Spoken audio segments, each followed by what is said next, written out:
Bonjour, je suis ravi de vous retrouver sur largus.fr pour vous faire découvrir le Cupra Formentor, le premier modèle exclusivement développé pour la marque espagnole qui jusqu'alors se contentait de rebadger des modèles Seat. Malgré l'esprit sportif du label Cupra que l'on voit très bien au travers de ce bouclier très ajouré, le Formentor est un SUV. Il fait 4,45 m de long, c'est un beau bébé, mais il est relativement bas, 1,51 m.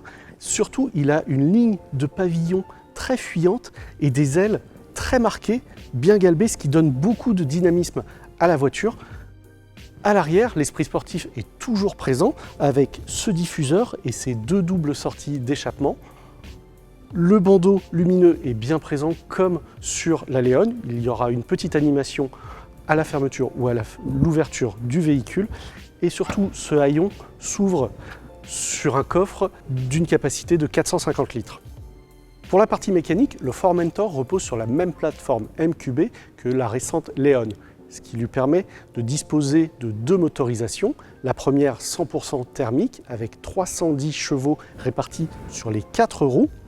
La seconde offre hybride rechargeable, 245 chevaux uniquement en traction avec une autonomie en tout électrique de 50 km.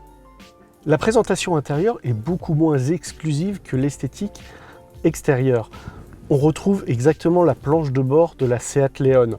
Les touches Cupra sont surtout sur les sièges avec ces baquets, la sellerie, quelques touches ici et là d'inserts cuivrés, et puis deux boutons sur le volant, l'un pour démarrer la voiture et l'autre pour changer le mode de conduite, un petit peu à l'image de ce qu'on peut retrouver sur des vraies sportives. Et puis, vous avez une instrumentation numérique avec une dalle de 10 pouces et un écran tactile pour l'infodivertissement, une dalle de 12 pouces. Et toutes les commandes, ou quasiment, sont sensitives ou tactiles. Il y a très peu de boutons physiques dans la voiture et ça, c'est un petit peu dommage. Concernant la qualité des matériaux, toutes les zones de contact, ce sont des plastiques durs et ça, c'est un petit peu dommage, même sur l'accoudoir ou la poignée de l'accoudoir. À l'arrière, malgré la ligne de pavillon fuyante, la garde au toit est plutôt raisonnable. Et ce, d'autant que ce véhicule est doté d'un toit ouvrant panoramique. Concernant l'espace aux jambes, comme vous le voyez, c'est très bon et les caves à pied sont excellentes, avec en plus ici le siège placé au plus bas. Les assises auraient mérité un tout petit peu plus de longueur, un tout petit peu plus de maintien sous les cuisses. En revanche, la place centrale est toujours à éviter, l'assise est trop ferme et l'espace est toujours encombré par un tunnel de transmission trop présent.